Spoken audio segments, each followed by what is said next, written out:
እዚህ ፎቶ ላይ የምታዩት ሰው ማን ነው? እንደዚህ ቀይ የተሰመረባቸው አንደኛው አብርሃም ግዛው ነው። ሁለተኛው አምባሳደር ዲና ሙፍቲ ነው። ይሄን ፎቶ የተነሱት የዘንድሮ የገና ኤክስፖ እና ባዛር ላይ ነው። ይህንን ፕሮግራም ያዘጋጀው ዳሶማ ትሬዲንግ ነው። ዳሶማ ትሬዲንግ ማን ነው ብለን ስናየው ደግሞ ዳሶማ ትሬዲንግ ማለት የፊንቴክ ኢንቨስትመንት ባለቤት የሆነው የአቶ ዳንኤል ዮሐንስ እና እስጢፋኖስ ዮሐንስ የወንድሙ ነው። እንግዲህ ይህን ፕሮግራም የዳንኤል ዮሐንስ እና እስጢፋኖስ ዮሐንስ የሁለት ወንድማማቾች ንብረት የሆነውን ዳሶማ ባዘጋጀው የገና ኤክስፖ ላይ የተገኙት እነዚህ ሁለት ሰዎች ናቸው። አንድ በሉልኝ። ይሄኛው ደግሞ የባለፈው የነገርኳችሁ ቴዎድሮስ ካሳሁን የሄሎ ታክሲ ስፖንሰር ባደረገው ላይ ነው። ማንን ታያላችሁ? እነዚህ እዛ ጋር ከኋላ ያለው የተሰመረበት ማን ነው? አብርሃም ግዛው ነው። ፊንቴክ ላይ እና አብርሃም ግዛውን አሁን የታሰሩ ሰዎችን ኤቭሪዌር ነው የምታገኟቸው።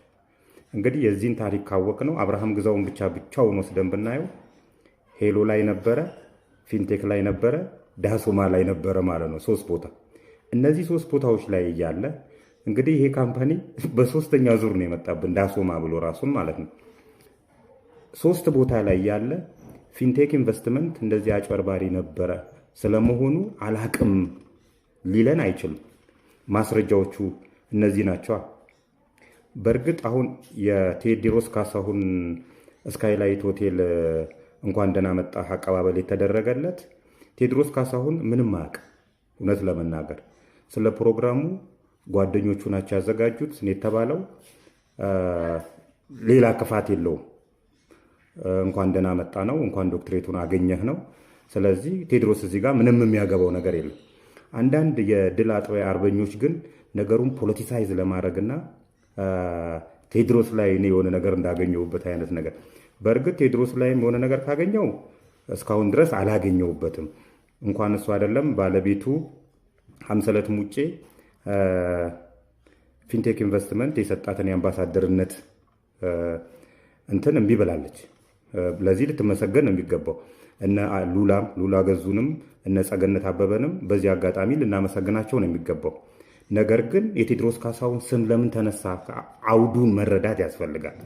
እነዚህ ሰዎች እንግዲህ ዝም ብለው ሲንዘላዘሉ የነበሩ ሰዎች ከድል በኋላ መጥተው ነገሮቹን እንደዚህ ፖለቲሳይዝ ለማድረግ የሄዱበት መንገድ አዋጭ አይደለም። ቴዎድሮስ ካሳሁን ከዚህ በፊትም ነግሬዋለሁ። እሱ ምንም የሚያውቃቸው ነገሮች የሉም። ጓደኞቹ ናቸው ይሄን ፕሮግራም ያዘጋጀው። ዋናው ነገር ምንድነው? እሱ እነዚህ አርቲስቶችና ቲክቶከሮች ፊንቴክ ኢንቨስትመንትን አላቀውም ነበር፣ እንደዚህ አይነት ድርጅት መሆኑን አላቀውም ነበር የሚለው ነገር በማስረጃ እንዳረጋገጥላችሁ ከ1 2 3 ጊዜ ያቁታል ለማለት ነው የአውዱ ማጠንጠኛ የሚሆነው። ስለዚህ ቴዎድሮስ ካሳሁንም ቢሆን የሆነ ችግር ከተገኘበት ዜጋ ነው እንትን ይላል። እስካሁን ባለው ነገር ግን ቴዎድሮስ ካሳሁን ምንም የሚያውቀው ነገር የለም።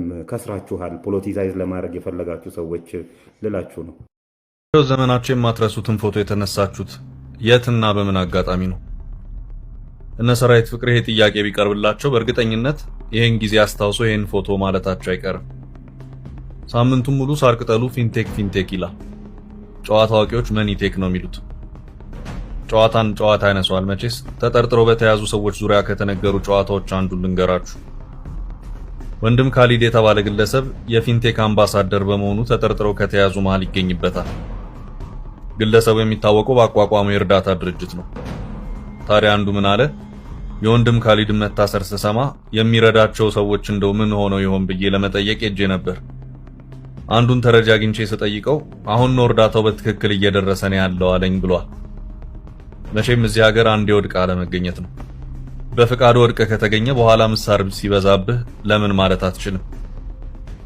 ተማምለን ነበር እንዳናንቀላፋ፣ ተኝተሽ ተገኘሽ መተማመን ጠፋ እንዳለው ዘፋኙ። ያመንከውን ሰው ወድቆ ያገኘው ዕለት በቃ። በተለይ ማህበራዊ ሚዲያው ጥሩ እንቅልፍ አያስተኛ።